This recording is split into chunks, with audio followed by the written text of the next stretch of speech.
Fe y regeneración. Todo aquel que cree que Jesús es el Cristo es nacido de Dios, y todo aquel que ama al que engendró, ama también al que ha sido engendrado por él.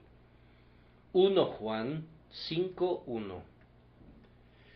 Para cumplir bien con su ministerio, el predicador del Evangelio tiene una tarea que requiere de mucha enseñanza divina. Además de mucho cuidado en la forma y en el espíritu, el ministro necesita ser guiado en cuanto a sus temas. Un punto de dificultad que experimentará será predicar la verdad íntegra en una proporción justa, sin exagerar nunca una doctrina, sin imponer nunca un punto a expensas de otro, sin retener nunca alguna parte, ni permitirle tampoco una indebida prominencia. Para un buen resultado práctico, mucho dependerá de un equilibrio justo y del uso preciso de la palabra. En un caso, este asunto asume una inmensa importancia porque afecta verdades vitales y podría conducir a resultados muy serios a menos que sea atendido debidamente, y me estoy refiriendo a los hechos fundamentales involucrados en la obra de Cristo por nosotros y a las operaciones del Espíritu Santo en nosotros. La justificación por fe es un asunto acerca del cual no debe haber ninguna oscuridad y mucho menos equivocación alguna, y al mismo tiempo tenemos que insistir llana y resueltamente en el hecho de que la regeneración es necesaria para toda alma que ha de entrar al cielo. Os es necesario nacer de nuevo, es una verdad, así como lo es también esa clara declaración evangélica: el que creyere y fuere bautizado será salvo. Es de temerse que algunos hermanos celosos han predicado la doctrina de la justificación por fe, no sólo muy denodada y claramente, sino también tan toscamente y tan desvinculada de otras verdades, que han conducido a los hombres a confianzas presuntuosas y han dado la impresión de apoyar una especie de antinomianismo que debe ser muy temido. Acerca de una fe muerta, estéril e ineficaz, podemos pedir sinceramente: buen Dios, líbranos. Y sin embargo, podríamos estar fortaleciéndola inconscientemente. Además, ponerse de pie y clamar: crean, crean, crean, sin explicar en qué se debe creer. Poner todo el énfasis de la salvación en la fe, sin explicar qué es la salvación y sin mostrar qué significa liberación tanto del poder del pecado como de la culpa del pecado, podría parecerle a un ferviente partidario del avivamiento ser lo apropiado para la ocasión. Pero quienes han vigilado el resultado de tal enseñanza han tenido un serio motivo para preguntarse si no se podría hacer más daño que bien. Por otro lado, estamos sinceramente convencidos de que hay un peligro igual en el otro extremo. Nos queda sumamente claro que un hombre tiene que ser hecho una nueva creación en Cristo Jesús o no es salvo. Pero algunos que han visto tan claramente la importancia de esta verdad, que están por siempre y para siempre insistiendo en el gran cambio de la conversión, en sus frutos y sus consecuencias, y difícilmente parecieran recordar las buenas nuevas que declaran que todo aquel que cree en Cristo Jesús tiene vida eterna. Tales maestros son propensos a establecer un estándar tan elevado de experiencia y a ser tan exigentes en cuanto a las marcas y señales de un verdadero Hijo de Dios, que desalientan grandemente a los buscadores sinceros y caen en una especie de legalidad de la cual podemos decir de nuevo: buen Dios, líbranos. Nunca debemos dejar de testificar de manera sumamente clara la indudable verdad de que la verdadera fe en Jesucristo salva el alma, pues si no lo hiciéramos, retendríamos en una servidumbre legal a muchos que deberían haber gozado de la paz desde hace tiempo y que deberían haber entrado en la libertad de los hijos de Dios. Podría no ser tan fácil guardar estas dos cosas en su debida posición, pero debemos apuntar a eso si queremos ser sabios edificadores. Juan hizo eso en su enseñanza. Si buscan en el 3er capítulo de su Evangelio, es muy significativo que mientras registra extensamente la exposición que del nuevo nacimiento hace nuestro Salvador a Nicodemo, en ese mismo capítulo nos da lo que es, tal vez, la exposición más clara del Evangelio en todas las Escrituras. Y como Moisés levantó la serpiente en el desierto, así es necesario que el Hijo del Hombre sea levantado, para que todo aquel que en él cree no se pierda, mas tenga vida eterna. Así también, en el capítulo que estamos considerando, insiste en que el hombre debe ser nacido de Dios. Trae esto a colación una y otra vez, pero siempre atribuye una eficacia portentosa a la fe. Menciona a la fe como el indicativo de que hemos nacido de nuevo, dice que la fe vence al mundo, que la fe posee el testimonio interior y que la fe tiene vida eterna. En verdad, pareciera que no podía acumular suficiente honor sobre la fe, mientras que al mismo tiempo insiste sobre la suma importancia de la experiencia interior vinculada al nuevo nacimiento. Ahora, si una dificultad de esa naturaleza le ocurre al predicador, no debe sorprendernos que también se le presente al oyente y le provoque muchos cuestionamientos.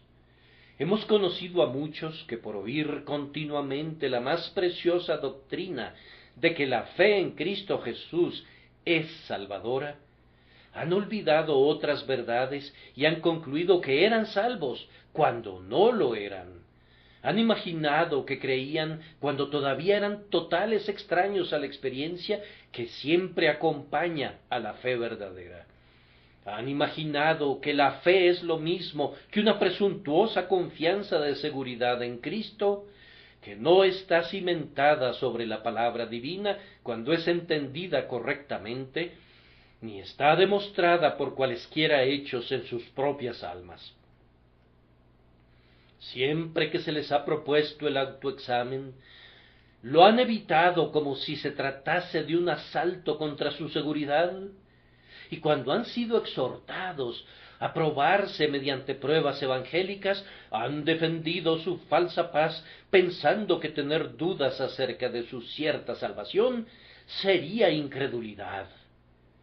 Así, me temo que la presunción de una supuesta fe en Cristo los ha colocado en una posición casi desesperada, puesto que las advertencias y las amonestaciones del Evangelio son desechadas por su fatal persuasión de que es innecesario prestarles atención, y que sólo es necesario aferrarse tenazmente a la creencia de que todo ha sido hecho desde hace mucho tiempo para nosotros por Cristo Jesús, y que el temor piadoso y el caminar cuidadoso son superfluidades, si no es que son, en realidad, una ofensa contra el Evangelio. Por otro lado, hemos conocido a otros que han recibido la doctrina de la justificación por la fe como una parte de su credo, y sin embargo no la han aceptado como una evidencia práctica de que el creyente es salvo. Sienten tanto que deben ser renovados en el espíritu de sus mentes, que siempre están buscando evidencias dentro de sí y se convierten en los sujetos de perpetuas dudas. Su cántico natural y frecuente es un punto que anhelo conocer y que con frecuencia provoca un pensamiento ansioso. ¿Amo al Señor o no? ¿Soy suyo o no lo soy? Estas son una clase de personas de las que hay que compadecerse, más bien que condenarlas. Aunque yo sería el último en diseminar la incredulidad, yo sería el primerísimo en inculcar una santa ansiedad. Una cosa es que una persona sea cuidadosa para saber que realmente está en Cristo, y otra cosa muy diferente es que dude de las promesas de Cristo, suponiendo que realmente le fueron hechas a él. Hay una tendencia en algunos corazones a mirar demasiado hacia el interior y a pasar más tiempo estudiando sus evidencias externas y sus sentimientos internos que en aprender la plenitud, la libertad y la completa suficiencia de la gracia de Dios en Cristo Jesús. Ellos oscurecen demasiado la grandiosa verdad evangélica que establece que la aceptación del creyente ante Dios no está en él mismo, sino en Cristo Jesús, que somos limpiados por medio de la sangre de Jesús, que somos revestidos con la justicia de Jesús y que somos, en una palabra, aceptos en el amado. Yo anhelo sinceramente que estas dos doctrinas estén bien balanceadas en sus almas. Únicamente el Espíritu Santo puede enseñarles eso. Este es un sendero angosto que el ojo del águila no ha detectado y que el cachorro del león no ha pisado. Aquel a quien el Espíritu Santo instruye no cederá a la presunción ni despreciará la obra interior del Espíritu, ni tampoco olvidará que la salvación es del Señor Jesucristo, el cual nos ha sido hecho por Dios sabiduría, justificación, santificación y redención. Me parece que el texto mezcla estas dos verdades en una armonía muy deleitable y vamos a tratar de hablar de ellas con la ayuda de Dios. Todo aquel que cree que Jesús es el Cristo es nacido de Dios. Esta mañana vamos a considerar, primero que nada, la fe a la que se alude aquí, y luego, en segundo lugar, cómo es una prueba segura de la regeneración, y luego, en tercer lugar, haciendo hincapié por un momento en la parte final del versículo, vamos a mostrar cómo se convierte en un argumento para el amor cristiano. Todo aquel que ama al que engendró, ama también al que ha sido engendrado por él. ¿Cuál es la fe a la que se alude en el texto? Estamos persuadidos, ante todo, de que la fe a la que se hace referencia aquí es la fe que tanto nuestro Señor como sus apóstoles exhortaban a los hombres a ejercitar, y a la cual se le agrega siempre la promesa de salvación en la palabra de Dios, como por ejemplo esa fe que Pedro inculcaba cuando le dijo a Cornelio: de éste dan testimonio todos los profetas, que todos los que en él creyeren recibirán perdón de pecados por su nombre. Esa fe que nuestro Señor mandó cuando vino a Galilea, diciéndoles a los hombres: arrepentíos y creed en el Evangelio. Marcos 1:15. Ciertas personas se han visto obligadas a admitir que los apóstoles mandaron y exhortaron y suplicaron a los hombres que creyeran, pero nos dicen que el tipo de fe que los apóstoles mandaban que los hombres ejercitaran no era una fe salvadora. Ahora, Dios no quiera nunca que en nuestro celo por defender una posición favorita seamos conducidos a una aseveración tan monstruosa.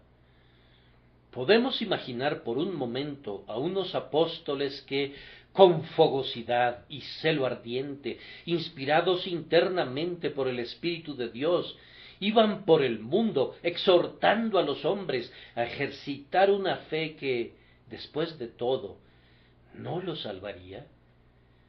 ¿Con qué propósito se apresuraron a cumplir una misión tan estéril, tan atractiva para la necesidad humana y tan infecunda en resultados?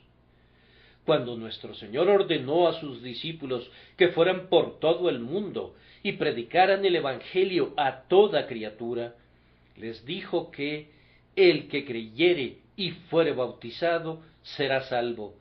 Esa fe que debía ser predicada evidentemente no era otra que la fe salvadora, y sería frívolo afirmar cualquier otra cosa. Debo confesar que me sentí sorprendido el otro día cuando leí en un cierto sermón un comentario que afirmaba que las palabras de Pablo al carcelero fueron expresadas en una conversación sostenida a la medianoche bajo circunstancias peculiares, y el evangelista que las escribió no estaba presente en la entrevista. Vamos, aunque hubiese sido en pleno día, y aunque el mundo entero hubiese estado presente, el apóstol no habría podido dar una respuesta más apropiada a la pregunta ¿qué debo hacer para ser salvo? Que la respuesta que dio: cree en el Señor Jesucristo y serás salvo. Decir que la fe ordenada por los apóstoles era una mera fe humana que no salva, y que no hay certeza de que tal fe salve al alma, es, repito, una mera frivolidad o algo peor. La causa que tiene que recurrir a una defensa de tal naturaleza ha de ser una causa desesperada. Además, la fe a la que se alude aquí es un deber de todos los hombres. Lean el texto de nuevo. Todo aquel que cree que Jesús es el Cristo es nacido de Dios. Creer la verdad nunca puede ser menos que un deber del hombre. Que Jesús es el Cristo es una verdad, y es deber de todo hombre creer eso. Yo entiendo aquí que creer quiere decir confiar en Cristo, y es ciertamente un deber de todas las personas confiar en lo que es digno de confianza, y que Jesucristo es digno de la confianza de todas las personas, es cierto. Por tanto, es un deber de los hombres confiar en Él.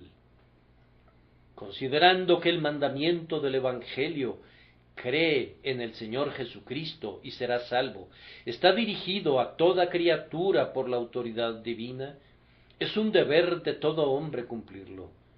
¿Qué dijo Juan? Y este es su mandamiento, que creamos en el nombre de su Hijo Jesucristo, y nuestro Señor mismo nos asegura, el que en Él cree no es condenado, pero el que no cree ya ha sido condenado porque no ha creído en el nombre del unigénito Hijo de Dios. Yo sé que hay algunos que negarán esto, y lo negarán sobre la base de que un hombre no tiene la habilidad espiritual para creer en Jesús, a lo cual yo replico que es un completo error imaginar que la medida de la habilidad moral del pecador es la medida de su deber. Hay muchas cosas que los hombres deberían hacer, pero ahora han perdido el poder moral y espiritual, aunque no el físico, para hacerlas. Un hombre debe ser casto, y aunque haya sido tan inmoral por tanto tiempo que ya no pueda restringir sus pasiones, no queda por ello libre de la obligación.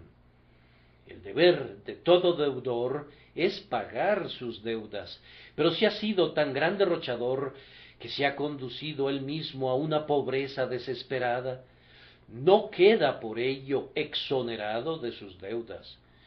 Todo hombre debe creer lo que es verdad, pero si su mente se ha vuelto tan depravada que ama a una mentira y no acepta recibir la verdad, queda excusado por ese motivo. Si la ley de Dios tuviera que ser mitigada de acuerdo con la condición moral de los pecadores, ¿tendrían ustedes una ley aplicable de acuerdo a una severidad variable para adecuarse a los grados de la pecaminosidad humana? De hecho, el peor individuo estaría entonces bajo la ley más benigna y se convertiría, por consiguiente, en el menos culpable. Los requerimientos de Dios serían una cantidad variable y, en verdad, no estaríamos bajo ninguna regla del todo. El mandamiento de Dios permanece siendo válido, sin importar cuán malos puedan ser los hombres, y cuando Él manda a todos los hombres en todo lugar que se arrepientan, ellos están obligados a arrepentirse, ya sea que su pecaminosidad haga imposible que estén dispuestos a arrepentirse o no. En todos los casos, el deber del hombre es hacer lo que Dios le ordena. Al mismo tiempo, esta fe, donde quiera que existe, es en cada caso, y sin excepción, el don de Dios y la obra del Espíritu Santo. Nunca hasta ahora nadie creyó en Jesús con la fe a la que se alude aquí, a menos que el Espíritu Santo le condujera a hacerlo. Él ha obrado todas nuestras obras en nosotros y también nuestra fe. La fe es una gracia demasiado celestial para que brote en la naturaleza humana mientras no sea renovada. La fe es, en cada creyente, el don de Dios. Tú me preguntarás, ¿son consistentes estas dos cosas? Yo te respondo, ciertamente, pues ambas cosas son verdad. ¿Qué tan consistentes? Preguntas. ¿Qué tan inconsistentes? Respondo yo. ¿Y tú tendrías tanta dificultad para demostrar que son inconsistentes como yo la tendría para demostrar que son consistentes? La experiencia las hace consistentes, aunque la teoría no las hiciera. El Espíritu Santo convence a los hombres de pecado, dice Cristo, por cuanto no creen en mí. Aquí tenemos una de las verdades. Pero el mismo Espíritu les enseña a esos mismísimos corazones que la fe es por el poder de Dios. Colosenses 2:12. Hermanos, deben estar dispuestos a ver ambos lados del escudo de la verdad. Elévense por encima de la condición infantil que no puede creer en dos doctrinas hasta no ver el eslabón que las vincula. Hombre, ¿no tienes dos ojos? ¿Tienes que sacarte un ojo para ver claramente? Es imposible para ti usar un estereoscopio espiritual y mirar dos perspectivas de la verdad hasta que se disuelvan en una y esa única perspectiva se vuelva más real y verdadera porque está constituida por dos. Muchos hombres rehúsan ver más de un solo lado de una doctrina y persistentemente luchan contra cualquier cosa que no sea visiblemente consistente con la propia idea que tienen.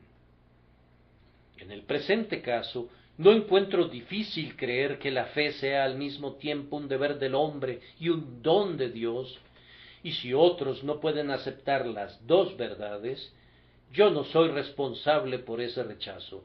Yo cumplo con mi deber al dar honestamente testimonio ante ellos. Hasta aquí solo hemos estado limpiando el camino. Debemos avanzar.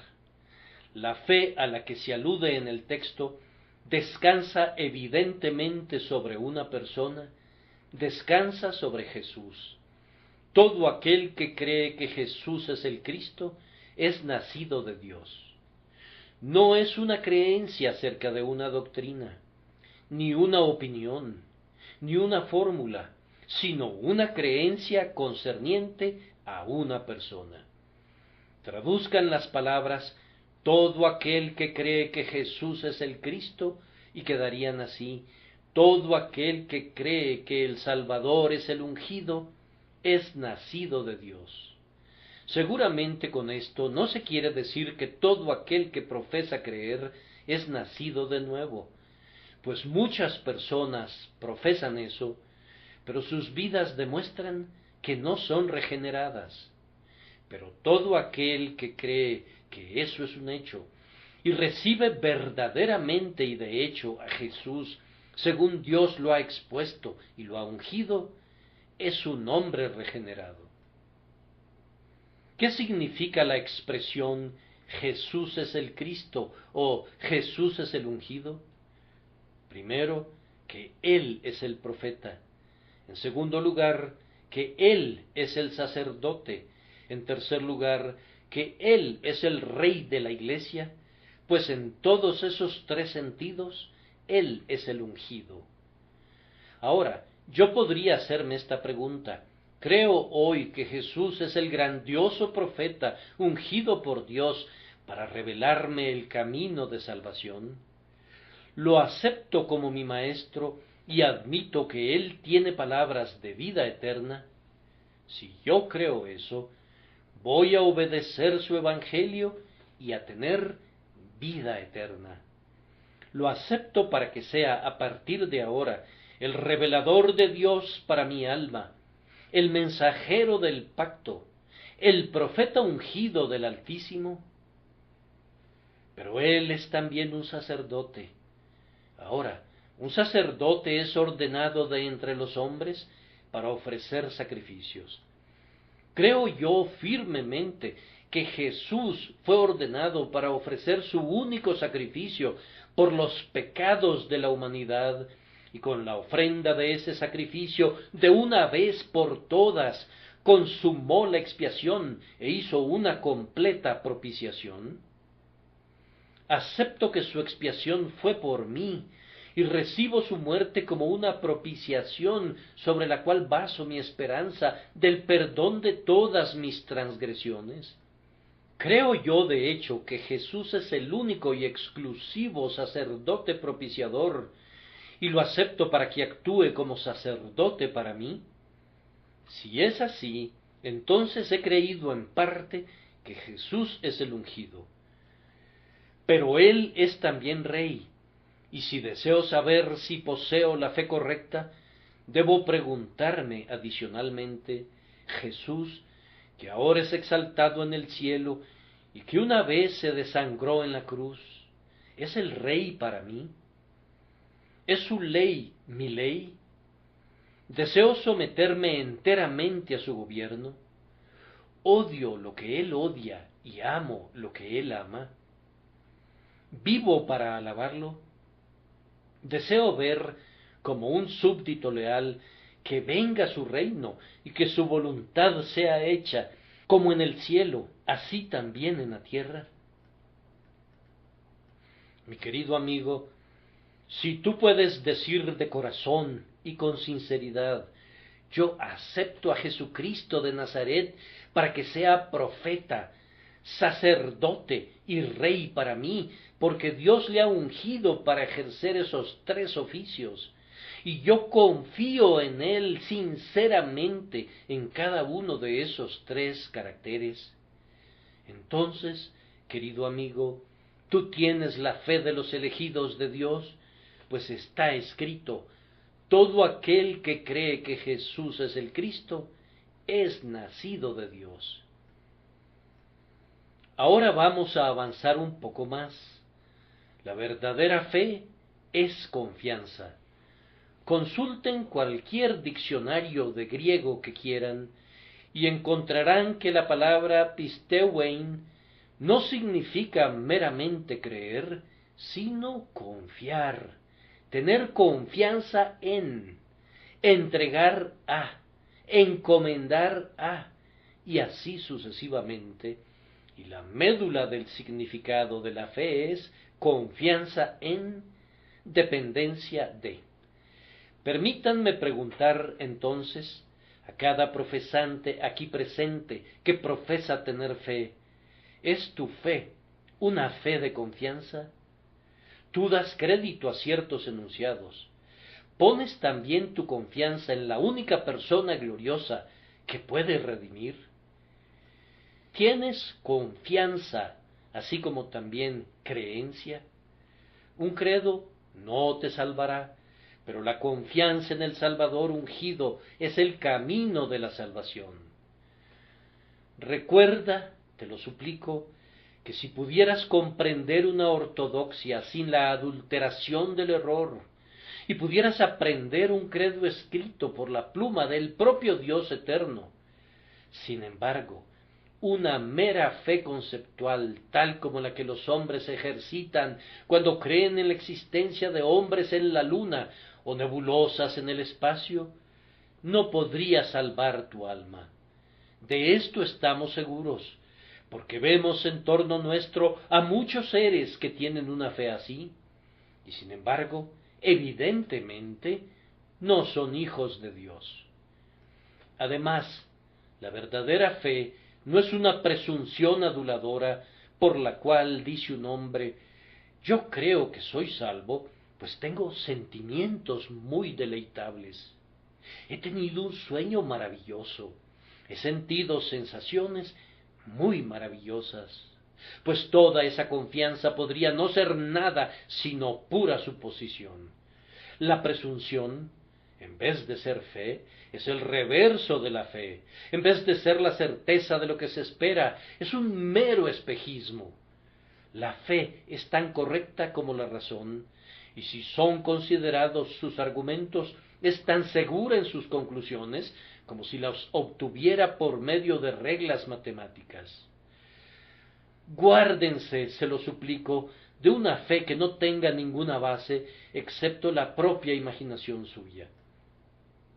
La fe, además, no es la seguridad de que Jesús murió por mí. Algunas veces siento que estoy en desacuerdo con este verso. Tal como soy, sin ningún argumento, excepto que tu sangre fue derramada por mí. Es eminentemente apropiado para un hijo de Dios, pero no estoy tan seguro de que sea la manera precisa de exponer el asunto para un pecador. Yo no creo en Jesús por estar persuadido de que su sangre fue derramada por mí, sino que más bien descubro que su sangre fue derramada especialmente por mí, por el hecho de que he sido conducido a creer en él. Me temo que hay miles de personas que creen que Jesús murió por ellas, pero que no son nacidas de Dios, sino que más bien han sido endurecidas en su pecado por sus infundadas esperanzas de misericordia. No hay una eficacia particular en el hecho de que un hombre asuma que Cristo murió por él, pues sería una mera perogrullada si fuera cierto, como enseñan algunos, que Jesús murió por todo el mundo. Basados en tal teoría, todo creyente en una expiación universal necesariamente sería nacido de Dios, lo cual está muy lejos de ser el caso. Cuando el Espíritu Santo nos conduce a confiar en el Señor Jesús, entonces la verdad que Dios entregó a su unigénito Hijo para que todo aquel que creyera en Él pudiera ser salvo, se abre para nuestras almas y vemos que para nosotros que somos creyentes, Jesús murió con el especial propósito de que fuéramos salvos. Que el Espíritu Santo nos asegure que Jesús derramó su sangre por nosotros en particular es una cosa, pero concluir meramente que Jesús murió por nosotros, basados en el concepto que Él murió por todas las personas, está tan lejos de ser una fe real en Jesucristo como el Oriente está lejos del Occidente. Tampoco es fe que yo esté confiado en que soy salvo, pues pudiera darse el caso de que no sea salvo, y la fe no puede ser nunca creer en una mentira. Muchas personas han concluido precipitadamente que eran salvas cuando estaban todavía en hiel de amargura. Esa no fue la exhibición de confianza en Cristo, sino la exhibición de una abyecta presunción destructiva en grado sumo. Volviendo a donde comenzamos, la fe, en una palabra, es confianza en Jesucristo. Ya sea que el Redentor murió en especial y en particular por mí o no, no es la pregunta que debamos hacer en primer lugar. Encuentro que Él vino al mundo para salvar a los pecadores. Bajo ese carácter general, acudo a Él. Descubro que todo aquel que confía en Él será salvado.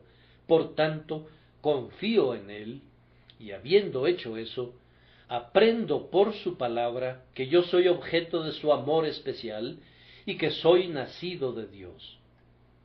En mi primera venida a Jesús podría no tener ningún conocimiento de algún interés personal y especial en la sangre de Jesús, pero puesto que está escrito, y Él es la propiciación por nuestros pecados, y no solamente por los nuestros, sino también por los de todo el mundo, yo vengo y me entrego a esa propiciación, ya sea que me hunda o que nade, yo me arrojo sobre el Salvador. Grandioso Hijo de Dios, tú has vivido y has muerto, tú te desangraste y sufriste, e hiciste expiación por el pecado para todos los que confían en ti, y yo confío en ti, me apoyo sobre ti, me arrojo sobre ti. Ahora, todo aquel que posea una fe así es nacido de Dios y tiene una fe verdadera que es una prueba positiva del nuevo nacimiento. Juzguen ustedes, por tanto, si tienen esta fe o no. Permítanme detenerme solo un minuto más sobre este asunto. La fe verdadera es expuesta en Escritura por medio de figuras, y vamos a mencionar una o dos de esas figuras. Es un eminente tipo de fe cuando el padre de familia hebreo en Egipto inmoló al cordero y puso la sangre tibia en el tazón, luego tomó un manojo de hisopo y lo hundió en la sangre y marcó los dos postes de su puerta, y luego embadurnó una marca roja a lo largo del dintel. Ese acto de embadurnar la puerta representaba a la fe. La liberación fue obrada por la sangre, y la sangre fue útil a través del hecho de que el jefe de la familia embadurnó personalmente su puerta. La fe hace eso. Toma de las cosas de Cristo, se las apropia, rocía el alma con la sangre preciosa, por decirlo así, y acepta la manera de la misericordia por la cual el Señor pasa sobre nosotros y exenta a su pueblo de la destrucción. La fe fue mostrada también a los judíos de otra manera.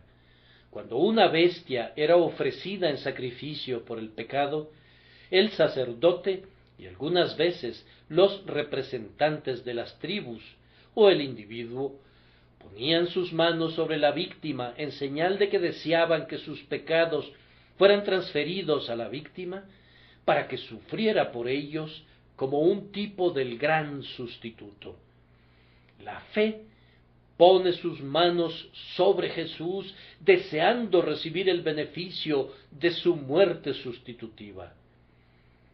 Una representación todavía más notable de la fe fue la de la mirada sanadora de los israelitas mordidos por las serpientes. Moisés alzó una serpiente de bronce sobre el gran estandarte ubicado en medio del campamento. Esta serpiente brillaba intensamente bajo el sol, muy en alto sobre las tiendas, y todo aquel que la mirara de entre las huestes moribundas era conducido a vivir. Mirar era un acto muy simple, pero indicaba que la persona era obediente al mandato de Dios. Miraba según se le había ordenado, y el poder de salvación provenía de la serpiente de bronce a través de una mirada. Así es la fe. Es la cosa más sencilla del mundo, pero indica muchísimas cosas más de las que son vistas sobre su superficie. Hay vida por una mirada al crucificado. Creer en Jesús no es sino dirigir el ojo de la fe hacia Él y confiar en Él con toda tu alma. Aquella pobre mujer que vino por detrás entre la multitud nos ofrece otra figura de lo que es la fe. Ella decía: si tocare tan solamente su manto, seré salva. sin tomar ninguna medicina, sin hacer ninguna profesión ni celebrar ceremonias, ella simplemente tocó el borde del manto del Salvador y fue sanada de inmediato. Oh alma, si te puedes poner en contacto con Cristo a través de simplemente confiar en Él, aunque esa confianza sea sumamente débil, tú tienes la fe de los elegidos de Dios, tú tienes la fe que en cada caso es la señal del nuevo nacimiento. Tenemos que proceder a mostrar ahora que, donde quiera que exista esa fe, es la prueba de la regeneración.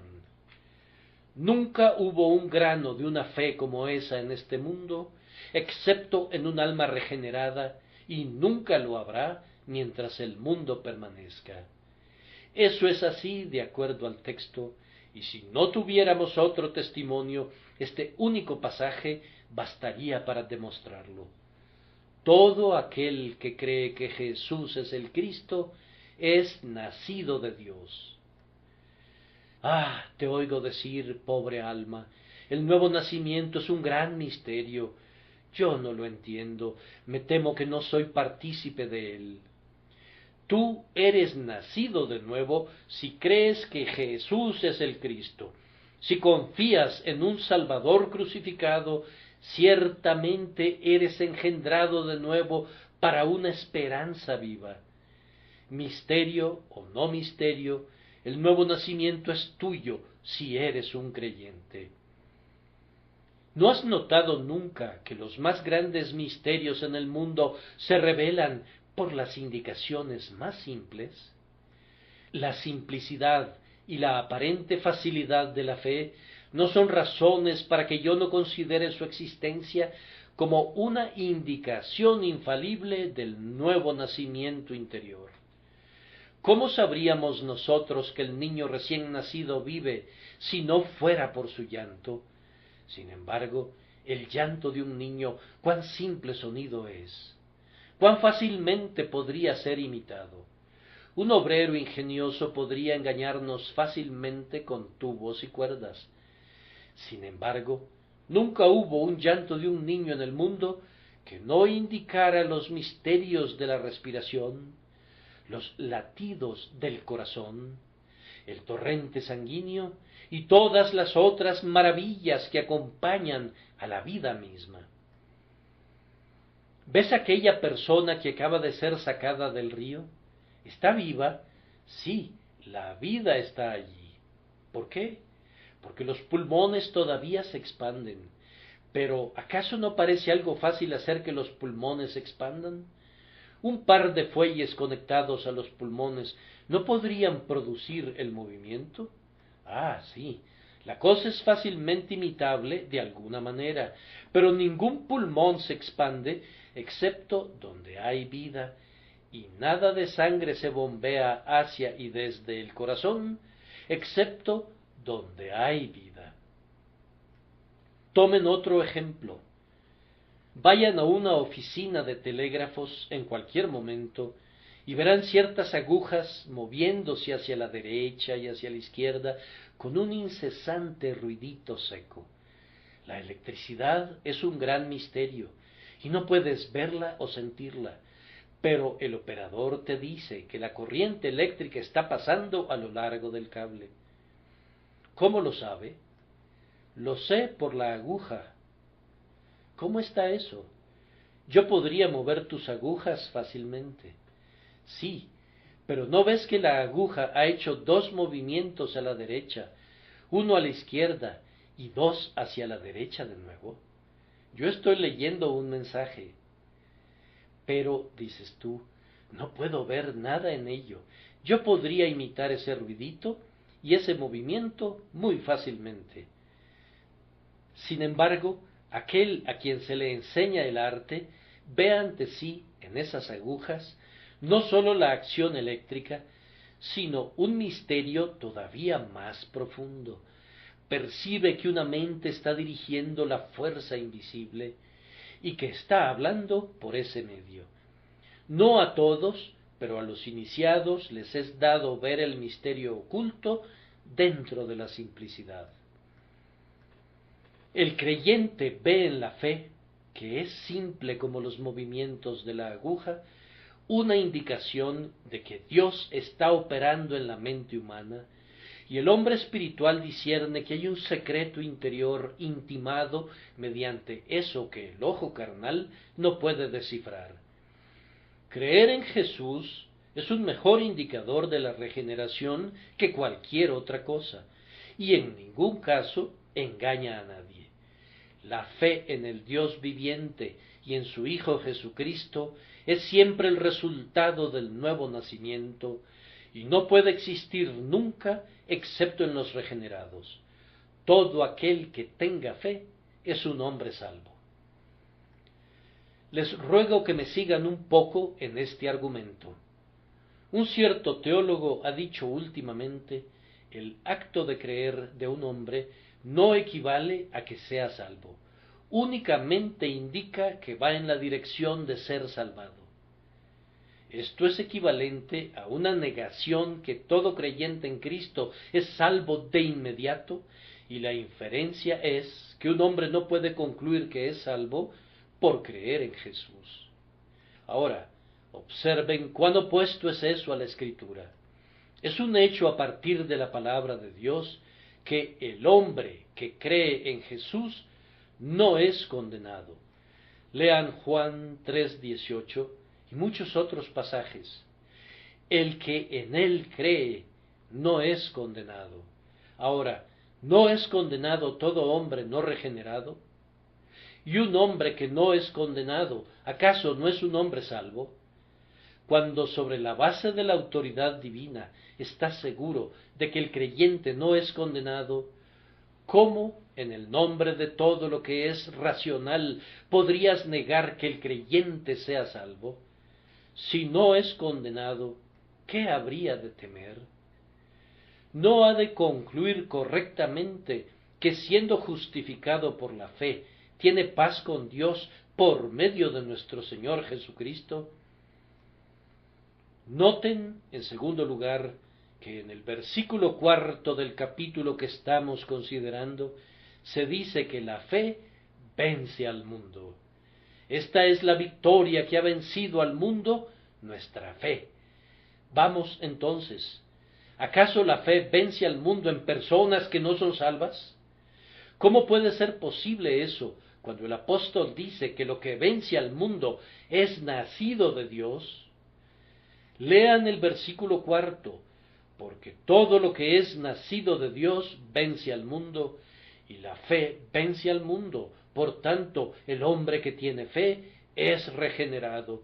¿Y qué significa eso? Sino que es salvo, y que su fe es el instrumento mediante el cual él obtiene victorias.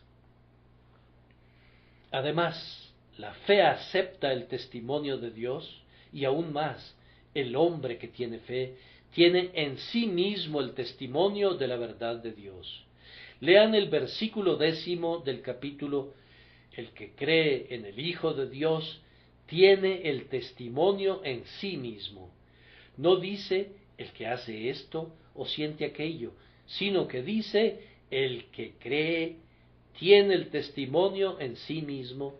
Su corazón da testimonio de la verdad de Dios. ¿Tiene algún hombre no salvo un testimonio experimental interior? Me dirás que la experiencia interior de un hombre da testimonio del Evangelio de Dios, y sin embargo que el hombre está en un estado perdido, o que solamente está esperanzado de ser salvado al final. No, amigo, eso es imposible. El que cree tiene ese cambio que ha sido obrado en él, que le permite, por su propio estado de conciencia, confirmar el testimonio de Dios. Y un hombre así tiene que estar en un estado de salvación. No es posible decir de él que es un hombre no salvo. Además, noten en este capítulo, en el versículo 13, que doquiera que hay fe, hay vida eterna.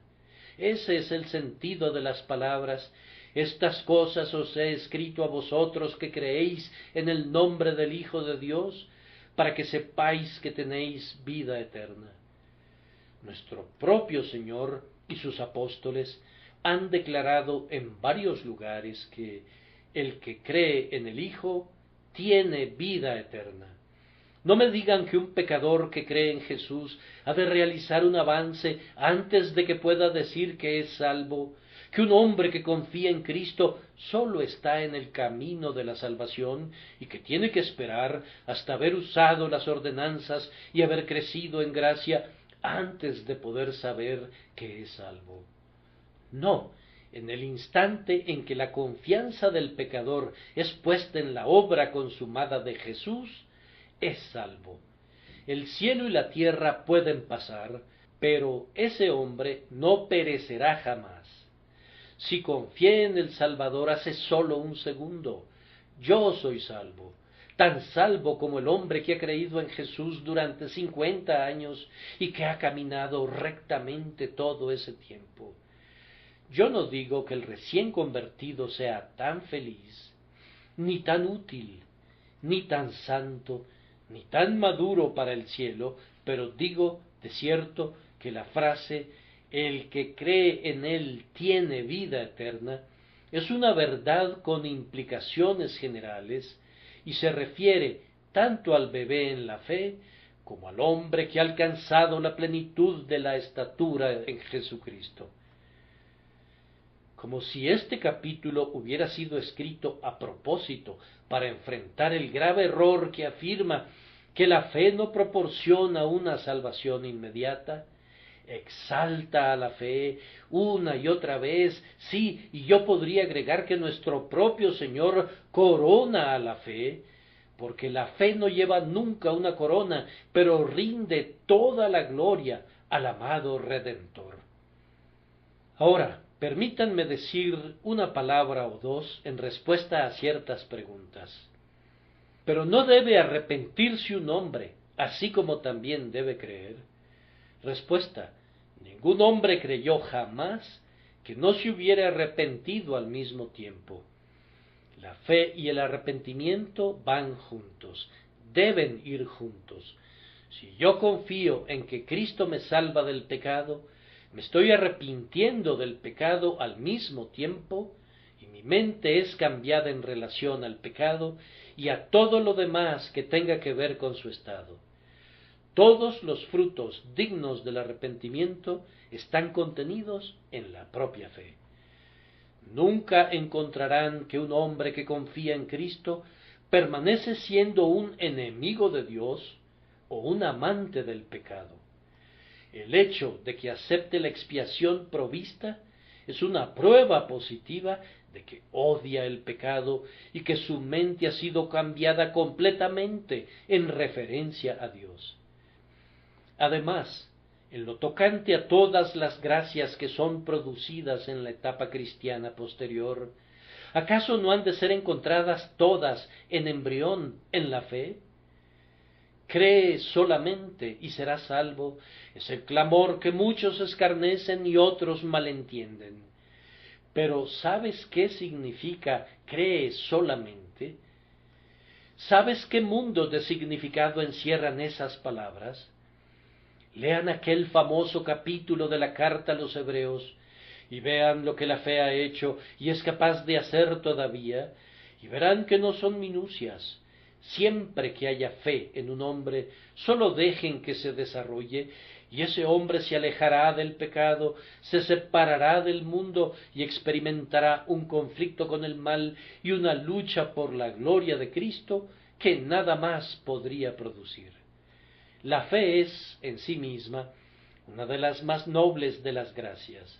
Es el compendio de todas las virtudes, y así como algunas veces hay suficiente grano en una sola espiga para fertilizar un huerto entero, así esa sola palabra, fe, contiene suficiente poder para bendecir a la tierra y suficiente gracia, si el Espíritu la hace crecer, para convertir a los seres caídos en seres perfectos. La fe no es la cosa fácil y ligera que los hombres piensan. Lejos estamos nosotros de atribuir la salvación a la profesión de un simple credo.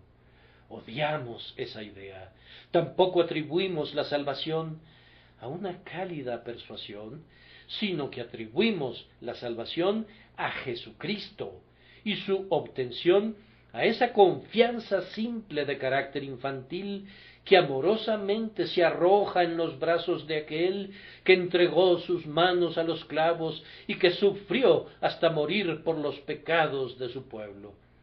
Entonces, el que cree es salvo. Pueden estar seguros de ello. Todo aquel que cree que Jesús es el Cristo es nacido de Dios. Ahora, ¿qué fluye de esto? El contenido legítimo que fluye es el amor. Si somos nacidos de Dios, hemos de amar a todos aquellos que también son nacidos de Dios. Sería un insulto para ustedes si yo fuera a demostrarles que un hermano debería amar a su hermano. ¿Acaso no nos enseña eso la propia naturaleza?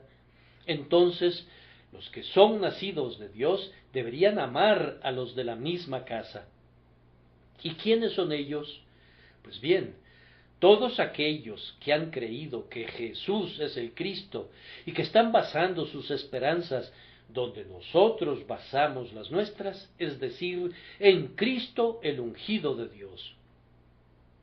Tenemos que amarlos a todos ellos. Tenemos que hacer eso porque somos de la familia. Nosotros creemos y por ello hemos nacido de Dios. Actuemos como quienes pertenecen a la familia divina. Consideremos que es nuestro privilegio ser recibidos en la casa y regocijémonos de cumplir las hermosas obligaciones de nuestra excelsa posición. Miramos en torno nuestro y vemos a muchas otras personas que han creído en Jesucristo. Hemos de amarlas porque estamos emparentados. Pero algunas de esas personas no tienen doctrina sana y cometen graves errores en cuanto a las ordenanzas del Maestro. No hemos de amar sus fallas, ni tampoco hemos de esperar que ellas amen las nuestras, pero, no obstante, debemos amar sus personas, pues todo aquel que cree que Jesús es el Cristo es nacido de Dios, y por tanto es un miembro de la familia, y así como amamos al Padre que engendró, hemos de amar a todos aquellos que han sido engendrados por Él. Primero, amo a Dios y por tanto deseo promover la verdad de Dios y mantener el Evangelio de Dios libre de contaminación. Pero luego tengo que amar a todos aquellos a quienes Dios ha engendrado, a pesar de las debilidades y errores que vea en ellos, estando yo mismo también circundado de debilidades.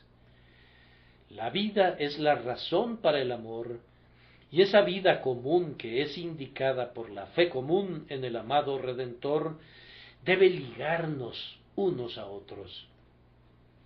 Yo debo confesar, aunque rendiría toda deferencia a todo juicio de conciencia de cada hermano, que yo no sé cómo podría conducir a mi alma como un hijo de Dios a rehusar a cualquier persona la comunión a la mesa de mi Señor, si esa persona creyera que Jesús es el Cristo.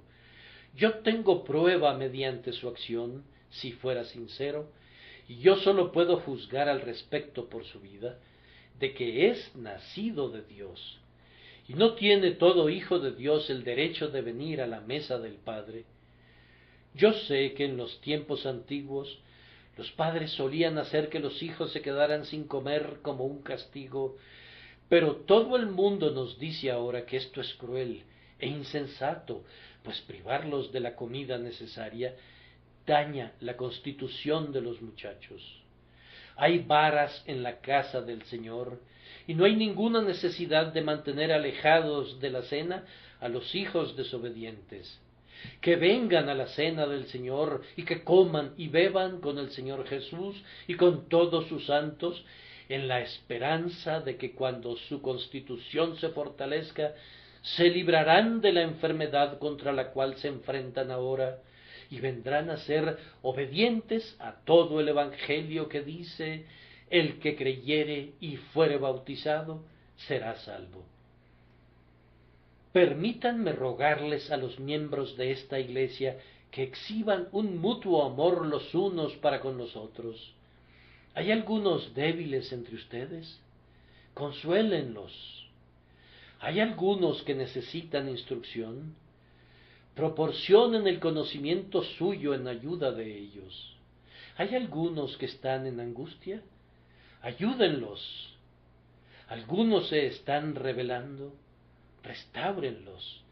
Hijitos, amaos unos a otros, es la regla de la familia de Cristo. Debemos observarla. Que el amor de Dios, que ha sido derramado abundantemente en nuestros corazones por el Espíritu Santo que nos es dado, se manifieste por nuestro amor para con todos los santos. Y recuerden que Él tiene otras ovejas que todavía no son de su redil. A ellas también tiene que traer. Tenemos que amar a aquellos que todavía van a ser traídos, y amorosamente hemos de salir de inmediato para buscarlos. En cualquier otra forma de servicio que Dios nos haya dado, busquemos con ojos amorosos a los hermanos pródigos. Y quién sabe, podríamos traer a la familia en este preciso día a algunos por quienes habrá gozo en la presencia de los ángeles de Dios, porque los perdidos han sido hallados. Que Dios los bendiga y los consuele, por Jesucristo nuestro Señor. Amén.